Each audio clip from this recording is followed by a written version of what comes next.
Dentro de la parte de ciencia hemos elegido esta semana hablar del mejor amigo del hombre. Cuando se dice el mejor amigo, desde luego, a mí no me cabe duda.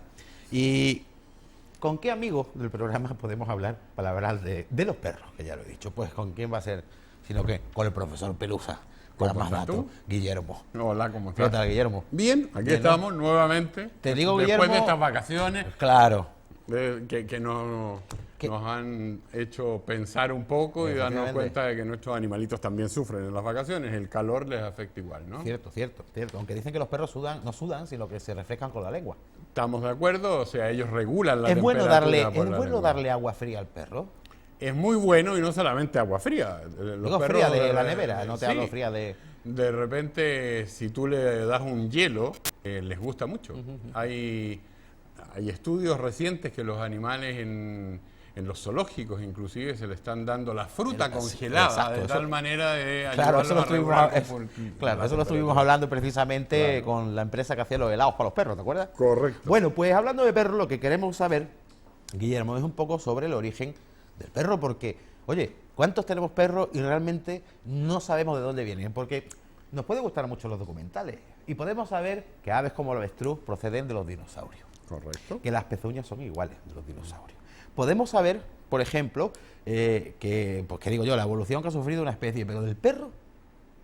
La evolución del perro ¿de ha dónde sido sale? bastante especial. Y una pregunta que te hago de camino es, si vemos un león, hay varios tipos de leones. Correcto. 2, 3, pero básicamente mantienen las mismas proporciones y aspectos. Tigre siberiano, el tigre malayo, el indonesio, pero más o menos, unos más grandes que otros siguen siendo igual. Elefante indio, elefante africano, más o menos, orejas más grandes, más pequeñas. Bueno, entonces en perros, ¿por qué hay desde un chihuahua a un gran danés? Que no tiene nada que ver uno con otro. Bueno, ahí lo que tienes que pensar es que quien ha introducido su mano ha sido el hombre. Pues qué barbaridad, mucho, ¿eh? Y el hombre ha buscado, cada uno, ¿no es cierto?, una especie que le acomode a sus necesidades. O sea, que hemos hecho evolucionarlo a nuestro gusto, a nuestra... Aprovechándonos de una característica bastante especial que tienen nuestras perritas. La característica especial de nuestra perrita es que ella, en el minuto en que está en reproducción, en el minuto en que está copulando o está lista para ser montada por un macho, los espermios del macho no de inmediato fecundan el óvulo, sino que lo fecundan 24 horas después. Entonces ella puede montar o puede ser montada por varios perros. En ese espacio. ¿Quiere decir que puede haber una combinación genética de los dos? Muchas veces pasa que tú ves una camada que no ha sido solamente dos los que han intervenido en esta camada y te aparecen unos perritos con unas dimensiones X y otros con otras dimensiones que son bastante distintas. No nos pasa a las personas, porque no vea que conflicto. El conflicto que tendrías para saber de quién es el niño. No, sobre todo que fuera de varios. Claro. Estaría chungo. Bueno, en cualquier caso, ¿cómo surge el perro? Porque de los gatos sabemos algo más, ¿no? Que fueron los egipcios los que empezaron con los gatos. Yo creo que tenemos que remontarnos a hacer así. ¿Te acuerdas de ese programa antiguo en televisión que había, que era El túnel del tiempo un poco? No sé si lo alcanzaron a ver aquí en España. Yo no lo... No, era muy niño aún, ¿no? Bueno, nos tenemos que remontar, calcula, por lo menos 70 millones de años atrás. Una cifra bastante considerable, ¿no? Pues sí, la verdad. Estamos hablando casi con la finalización de los dinosaurios. Claro. Pero inclusive tenemos que irnos un poquitito más allá, porque 195 millones de años atrás nacen o empiezan a surgir lo que llamamos los mamíferos. Que era una especie de más bien parecía un roedor, que fuera un mamífero que era así de chiquitito, ¿no? Claro.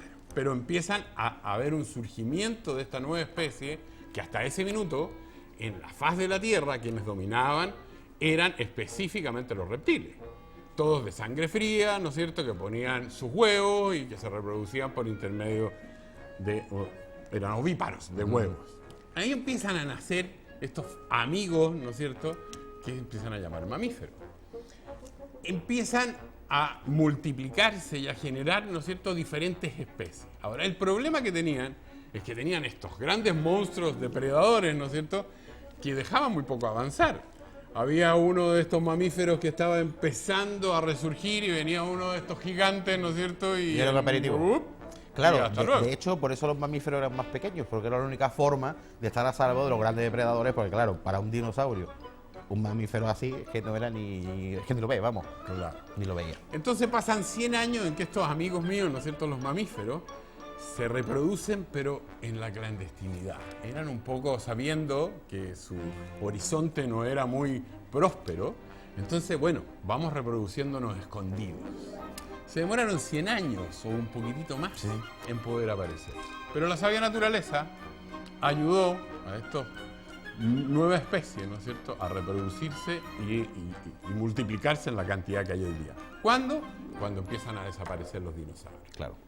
Se extinguen los dinosaurios y nuestros amigos mamíferos organizan una fiesta estupenda Claro. y dicen ahora el asunto es de nosotros. Una de las cosas que hizo precisamente que fueran los mamíferos un tipo de animal que sobreviviera, se supone que a ese meteorito que cambió toda la Tierra, fue que era el de sangre caliente. Correcto. Cosa que fue lo que le hizo pues poder aguantar el tirón del cambio climático tan bestial que se montó. Los de sangre fría, como los dinosaurios, pues ni tenían dónde esconderse, y por otro lado su cuerpo no podía luchar contra esa temperatura exterior.